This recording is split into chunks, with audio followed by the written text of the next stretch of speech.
Hello everybody and welcome back to the channel. Styles here, and today I'm going to be bringing you guys another commentary and another class setup. This time we're going to be talking about the SVA. As you can see, I joined this free-for-all very late. I was about 8-9 kills behind when I joined, and you'll see by the end of the video with this class setup that I was able to catch up pretty quick. I just wanted to start this video off by saying thank you for all the support on the last video. I did not expect the video to do as well as it did. I was thoroughly impressed, and I was really happy to see a bunch of new faces commenting and liking the videos and coming back to the channel and subscribing and everything like that too. So thank you for the support on that. Another thing is this video would not be possible without our sponsor for today's video, which is GamerSupps. GamerSupps is a great refuel kind of energy that you need when you're trying to game for a late session and you need that additional focus. GamerSupps has you covered. There's a bunch of different flavors. They got waifu cups. They got new products coming out that haven't even been released yet. There's more and more things to be available, and make sure you click the link down below and make sure you use code Valkyrie for 10% off your next purchase. In today's video, we're going to be mainly focusing on SVA 545. This is the first AR that you unlock. My thought on this is because the last class setup that I did, the Striker 9 is probably the last SMG that you unlock, so I wanted to kind of cater towards the folks that don't really have anything unlocked yet and are able to make a class setup just with like the first gun that you start with. This whole build is solely around speed. Basically with this class setup, you want to be able to rival SMGs. The last video was kind of more taking an SMG and making it play like an AR. This video is going to be taking an AR and making it play like an SMG. So for the class setup for today's video, we'll start right off. So the barrel that I have is the Warpig short barrel. Again, that's really going to be focusing on increasing your ADS, your sprint fire speed, and your sprint speed overall. Again, just making you a lot more mobile and increasing your mobility in order to be able to combat a lot of these SMGs in closer range fights. The second attachment that we're going to be using is the underbarrel. We're going to be using the DR6 hand stock.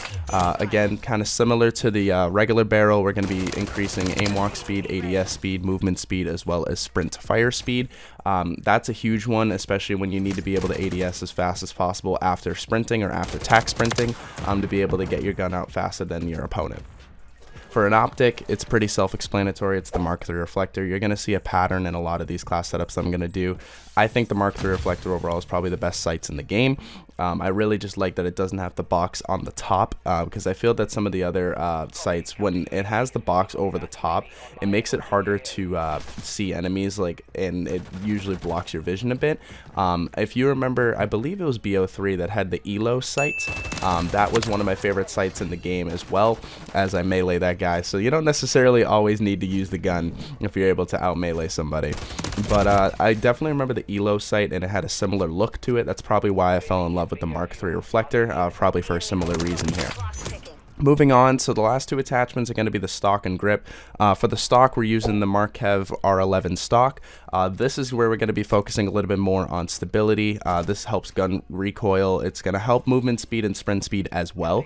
But you do need a little bit of stability, because if you focus all of your attachments on solely speed and accuracy, you're not going to have a good time, and you're going to be spraying bullets all over the place, and you're not going to be able to fight anybody when it comes to mid to long range. Finally, for the last attachment, what we're going to be using for the rear grip, we are going to be using the Citadel grip. I don't know how to pronounce that. It's okay. But this one, again, is going to be focused similar to the stock. Your recoil control, your gun kick control, as well as your ADS speed. So with all 5 of these attachments kind of mixed together, again, if I was to recommend anything, if you can run iron sights in this game, maybe switch out the optic for probably an ammunition buff, because I do feel that damage mid to long range is a little lackluster on this class. So I'd say that's probably the one aspect that I would want to fix or enhance. You just can't have more than 5 attachments, and for me, I can't run the iron sights in this game. If you're able to, hey, more power to you, but I can't do it. But overall, just looking at the class setup and the pluses and the minuses from it, the main plus from this one, like I said, it's a really fast AR, and that benefit of being able to have an AR that plays like an SMG genuinely gives you a lot more versatility in what kind of gunfights you're able to challenge when using an AR, because typically an AR you kind of have to play a little further back, a little more reserved, versus an SMG you can just kind of run in guns blazing and you don't have to worry about anything. I genuinely feel with this class setup you're able to do both. It gives you a really nice hybrid between the two. I do think that this gun definitely struggles a little bit on the longer range side. I do think that you could probably swap out one of the underbarrels maybe for something a little more stability if you don't have the best recoil control for yourself. Me personally, I'm playing on PlayStation 5, so I do have aim assist to assist there, but if you're playing on KBM and the gun's just kind of like all over the place, I could definitely see maybe swapping out the underbarrel to increase a little bit more stability. Overall, I do think that with ARs and being able to play them this way, you're going to get a lot more damage than you are with an SMG.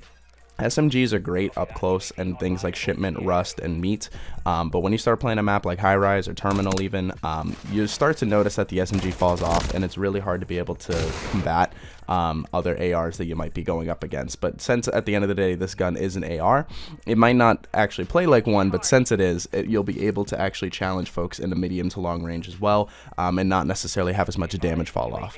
As you noticed with the Striker 9 class setup that I did, I had to use the frangible rounds, and I had to make sure I was using a long barrel in order to increase that bullet velocity. In this case with an AR, you don't necessarily need to do that because the damage is already significantly higher on an AR versus an SMG. Something else that I noticed as far as how this gun plays, it reminds me a lot of the cast-off 74U from Modern Warfare 2 that came out last year, which was one of the most sought-off ARs because, again, it was an AR that played like an SMG. You're starting to notice a pattern here. If you're able to get this class set up and be able to make it work the way that you need to, you can really dominate some lobbies by playing it. And another kind of thing that I would say that is a little bit of a negative on this class setup, again, 30 bullets, you could argue if you're not that accurate, you know, that's not necessarily the best if you're going for multi-kills. I think for free-for-all, you're perfectly fine, because usually you're going for one kill at a time, you have time to reload, and you're able to continue into your next gunfight. But if you're trying to play like hardcore domination or anything that has like really like everybody jumping in at once and you're trying to go for multi-kills and multi-spray kills, I wouldn't necessarily recommend this class. I'm going to come out with a class setup that would be able to be better in that situation. It's probably going to be an LMG actually, just because I think the LMGs are actually very underrated in this game. Another thing too, like I said, I touched on it a bit ago, but you know, not having the ammunition for the not having the additional damage from the ammunition, sometimes you can notice it in gunfights, again, but as long as you're accurate, you'll pretty much be able to hang in most gunfights. But that's pretty much the majority of, you know, what I have for this class setup and what I have for this video. Again, I just want to say again, thank you for supporting this content. This is new to me. Last time I did cut-com commentaries was quite some time ago on the YouTube. I was probably doing this about 2016, 2017. So it's definitely been some time, and I love to see the support and the fact that I'm getting back into this and people are really enjoying the content. If you haven't, make sure you subscribe. Make sure you comment down below. Make sure you even maybe ask me what class setup you would like to see next. I do have some other topics outside of just class setups that I want to hit on. I'm just kind of doing these in the time being to do some filler before I do some more research, because if I'm going to do a topic outside of the game, I really want to make sure that my research is top notch and I make sure that I'm not dropping the ball or saying things that aren't necessarily true. So again, I mentioned this in my Armory Unlocks video. I did get second place, but it's still a victory. It's still an Armory Unlock point. So again, as long as you're able to get that top 3, which is relatively easy and free for all, then you're able to still get that Armory Unlock. So thank you guys so much for watching. I appreciate it sincerely, and I will catch you guys all in the next video. Peace out.